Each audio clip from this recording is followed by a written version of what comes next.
ಎದೆನೋವು ಬರ್ತಾ ಇದೆ, ಎಷ್ಟು ಸಲ ಇ ಸಿ ಜಿ ಮಾಡೋದು ನಾರ್ಮಲ್ ಇದೆ. ಹೇಗೆ ಇದು? ಅಲ್ಲಿಗೆ ನಿಮಗೆ ಹಾರ್ಟಲ್ಲಿ ಸಮಸ್ಯೆ ಇಲ್ಲ ಆತ್ಮೀಯರೇ, ನಿಮಗೆ ಎಸಿಡಿಟಿ, ಗ್ಯಾಸ್ಟ್ರೈಟಿಸ್, ಹೆಚ್ಚಾದಂಥ ಎಸಿಡಿಟಿಯಿಂದಾಗಿ ರೆಫರ್ಡ್ ಪೇನ್ ಬರ್ತಾ ಇದೆ ಈ ಭಾಗದಲ್ಲಿ. ಹಾಗಾಗಿ ನೀವು ಹೆದರ್ಕೊಂಡು ಇ ಸಿ ಜಿ ಪುನಃ ಮಾಡಿಸ್ತಾ ಇದ್ದೀರಾ. ಇ ಸಿ ಜಿ ನಾರ್ಮಲ್ ಬರ್ತಾ ಇದೆ, ಡಾಕ್ಟ್ರು ಗ್ಯಾಸ್ಟ್ರಿಕ್ ಮಾತ್ರೆ ಕೊಡ್ತಾರೆ, ಒಂದು ಸಲ ಕಡಿಮೆ ಆಗುತ್ತೆ ಮತ್ತೆ ಬರುತ್ತೆ.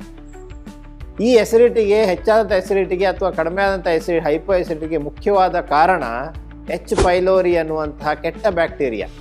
ಹೊಟ್ಟೆಯಲ್ಲಿರುವಂಥ ಎಚ್ ಪೈಲೋರಿಯನ್ನು ಇರಾಡಿಕೇಟ್ ಮಾಡಬೇಕು, ಅದನ್ನು ತೆಗೆದು ಹಾಕಬೇಕು, ಒಳ್ಳೆ ಬ್ಯಾಕ್ಟೀರಿಯಾಗಳನ್ನು ತುಂಬಬೇಕು. ಅದ್ರ ಜೊತೆಯಲ್ಲಿ ಉತ್ತಮವಾದ ಚಿಕಿತ್ಸೆಗಳನ್ನು ಕೊಡಬೇಕು, ಆಹಾರದಲ್ಲಿ ಬದಲಾವಣೆಯನ್ನು ಮಾಡಬೇಕು. ಸೊ ಇದೆಲ್ಲವೂ ಕೂಡ ನಿಸರ್ಗ ಮನೆ ವೇದ ವೆಲ್ನೆಸ್ ಸೆಂಟ್ರಲ್ಲಿ ಸಾಧ್ಯ. ಎಸಿಡಿಟಿ, ಗ್ಯಾಸ್ಟ್ರಿಕ್ಕು, ಬ್ಲೋಟಿಂಗು, ಹೊಟ್ಟೆ ಉಬ್ಬರಿಸ್ದಂಗಿರೋದು, ಈ ಥರ ಎಲ್ಲ ಸಮಸ್ಯೆಗಳಿಗೆ ಉತ್ತಮವಾದ ಪರಿಹಾರ ನಮ್ಮಲ್ಲಿದೆ. ಸಾವಿರಾರು ಜನ ಇಲ್ಲಿಗೆ ಬಂದು ಈ ಒಂದು ತೊಂದರೆಗಳಿಗೆ ಗುಡ್ ಬೈ ಹೇಳಿದ್ದಾರೆ.